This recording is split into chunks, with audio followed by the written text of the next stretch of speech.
I'm from Oakland in LA, Town but business. I'm Yeet. in Arizona now.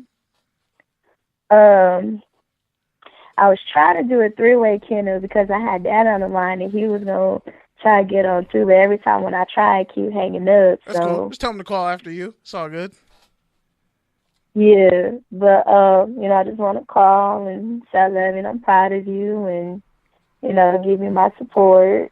Thank you, sis. I appreciate that. Um, you still get on my nerves, but That's cool. Pete, you better not hang up on my sister. I'll stab her. I swear to God. But you wanted to talk about how was your day? Like, is this something that's really pissing you off that you got to get off your chest that we can talk about that won't destroy the family?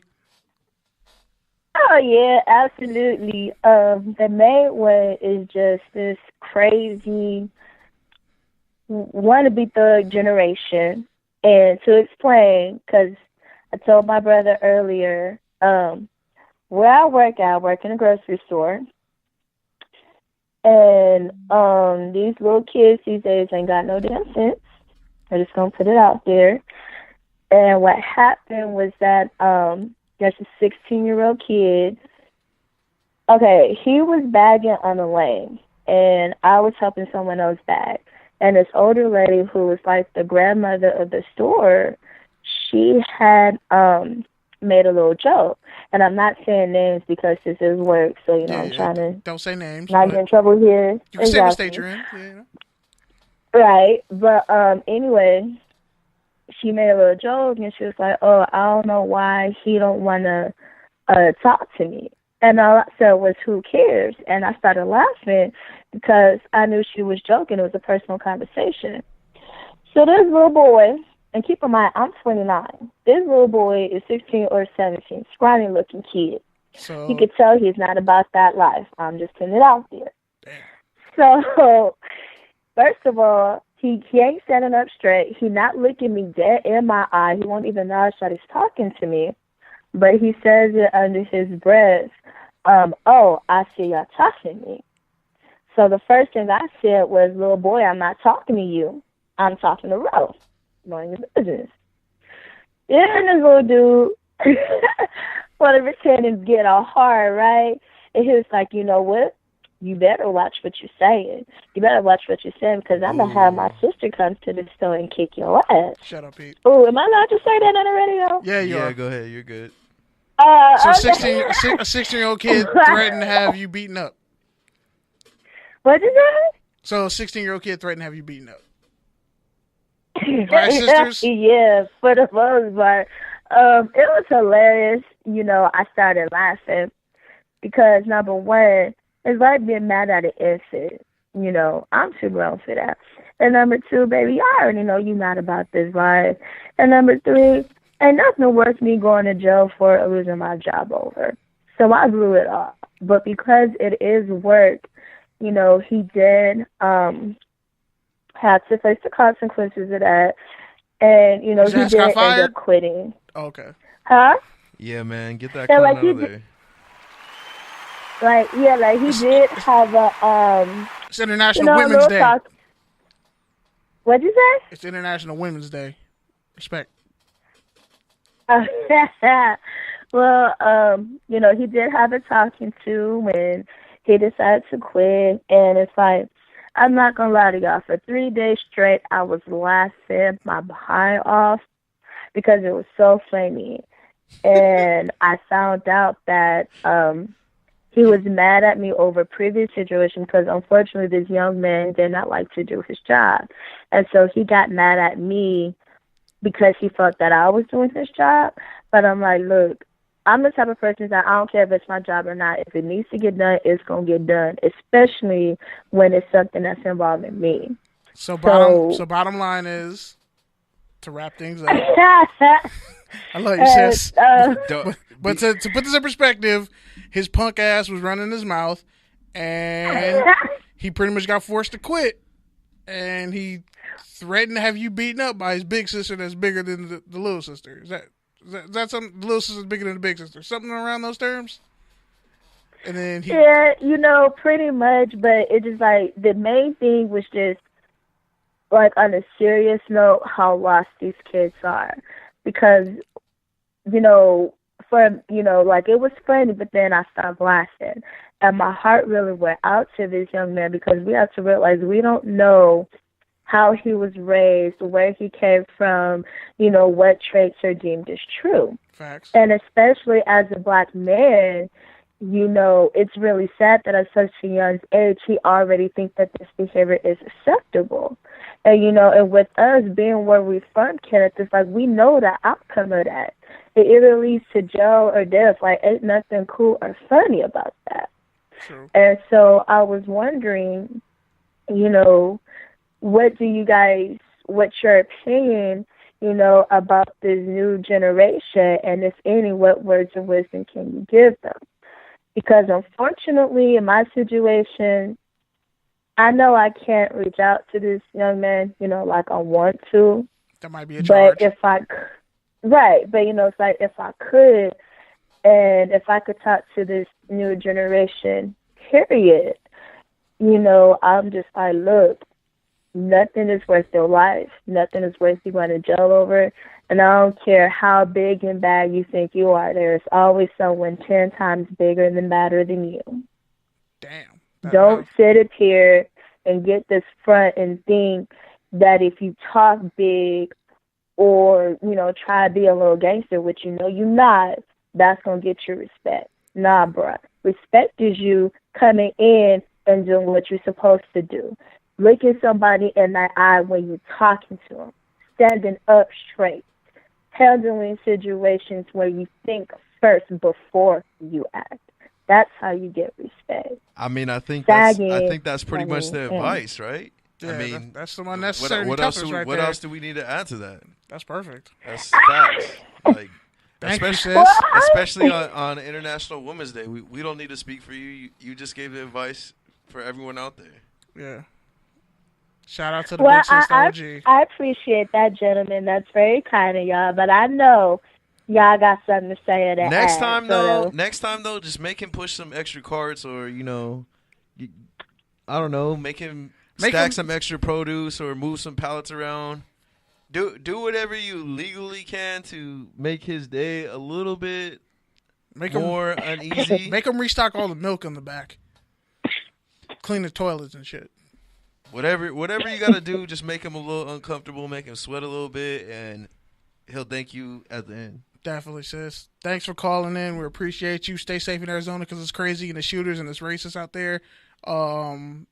Stay safe. We love you. Have a great night. Thanks for calling. You too. Love you too, Kenneth. Bye. Later. Yeah, man. So shout out to international women. Shout out to women everywhere, especially older sisters, because my sister used to beat my ass when I was a kid.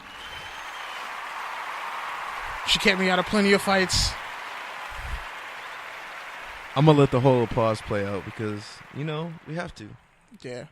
The point Even though you short as hell and I'm the dominant sibling, but I still love you. The point is, man, I know that call was kind of on a tangent, but the point is, at least she was confident with what she had to say, and she brought it, and she told a story, and she really had some advice and something that she wanted to say Very to nurturing. The audience and to us. So, and also, I don't have a problem with that. Yeah, you young college kids, especially going through the combine, like a guy like Tariq Hill, certain cats who have domestic violence issues should probably hear something like that, because when you make decisions based off emotion, that's how you ruin your life. I think the point is you need to know your place in society and respect your role, and I think that's what she's saying is show up, do your part, and then you can worry about talking and being a badass. But if you're not even doing that, you have no room to talk. Respect is the greatest mouthpiece. Respect is the greatest representative. I don't have to say anything, but if I exude respect. And I know we've talked a lot about Richard Sherman, taking it back to football, but that's one of the reasons why, even though I never really liked Richard Sherman, especially when he was coming up, point is he earned it on the field because he balled out.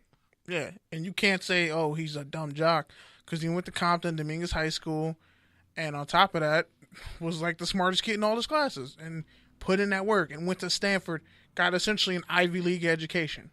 All right, man, so let's wrap up the combine. I'm going to give you just some rapid fire, some other people. By the way, y'all need to put some respect on Josh Rosen's name. Seriously. Deron Payne, he was actually athletic. I don't think it matters because he's from Alabama. Ran a 4.91, which was excellent. Shaquem Griffin, which we talked about, he's more than a great story. He's more than a great athlete. Perseverance He actually has personified. tape. He has NFL bloodlines. Draft that man in the first 3 rounds or the system is broken, like Sherman said. Yep. Will Hernandez. That dude out of UTEP, he said he was going to buy a bidet with his money. Shout out to him. I mean, you from Texas, you probably eat a lot of barbecue. You're going to need a bidet. And also one of the I think he was the strongest offensive lineman in the draft. And he's probably going to be a guard that goes in the first round. He's definitely going to be a first round. Like Quentin Nielsen is like can't miss, but this dude is also going to be great for a long time. DJ Clark from LSU had a great workout. But DJ Chalk? Yeah, there you go. But he's probably just a workout guy. No, I think LSU receivers are usually stick around in the He's NFL. actually he's. I think they said he's faster than Landry. He had a better broad jump than Odell. He's 6'3" and ran a 4.3 4.40. He's the same speed as Patrick Peterson. He's way faster than Odell and Landry. And Josh Allen, of course, ran a stunned a bunch 4.75 of people at the combine for no reason. He had a Jamarcus Russell-esque workout, so everyone was amazed by his arm talent. Losers, real quick. Orlando Brown, obvious one, 14 reps, NFL bloodlines. 4.85. 5.85. 5.85. I'm tripping. Wow, 5.85. Slow as hell. Everybody who destroyed their hamstring. Which, man, with as we've seen with soft tackles, someone will probably still take him in the top 4 rounds. Oklahoma. But if they could find something, I mean, it's with the tackle position, you develop late, so I get why you roll the dice.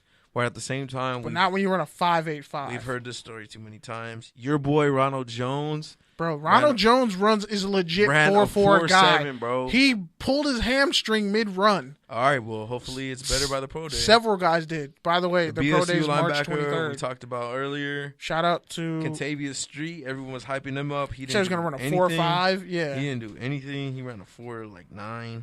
I don't know how the hell he was going to run a 4.5 at 280. Lamar Jackson. Yo, he won because as far as I'm concerned, he won because he didn't run and didn't buy into him the being slave an auction athlete, mentality. Yeah, but he lost as far as being accurate.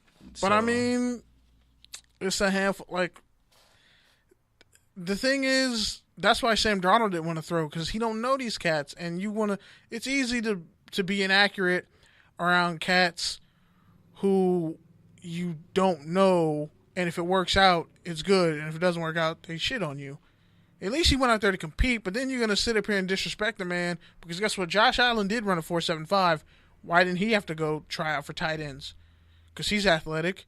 And if he has a big arm and no accuracy, he's useless.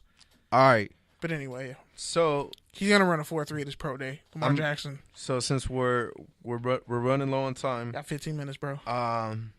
There's still a lot of stuff we haven't even talked about. We can go 20. So I'm going to give you the transaction, whatever storyline. You can give me a touchdown. You can give me a turnover. You know how the game works. Touchdown's the tangent show. Let's get it. Okay, so what? Something to say? Nah, I was like, whoo, let's go. You getting hyped? What? I've been waiting for this part of the show. And what my sister said, like, it was a great pregame speech at halftime. All right. Chris Ivory to the Buffalo Bills. What? Turnover. I don't Is that an obvious one? I don't give a shit. He don't care. I don't know why they signed him. The Bills are stupid. Fitzgerald back to the Bucks. Wait, what? Fitzgerald? Yeah, Ryan Fitzgerald. Fitzpatrick, you mean? Fitzpatrick, yeah. What the hell? Sorry, man. It's been a long day. I've been up since 4. Me too. Give me a break. I mean, it's good for Jameis, I guess, in case he gets hurt again. That's a touchdown. Rams get Sam Shields. That's a touchdown because he'll be great in the slot. Turnover. He hasn't played in 2 years. He was injured, so he got healthy. Concussions. We don't even know if he's ever going to get back. Bro, all he needs to do is play the slot. That's all they need him for. You have Aqib Talib and Marcus Peters. He's playing the slot. Nickel Roby will be playing special teams and probably be in a dime package because Joiner's a safety, so they'll figure it out. Something we already talked about earlier. I'll go treat to the Giants. From the Giants' perspective, is it a touchdown or a turnover? That's a major touchdown.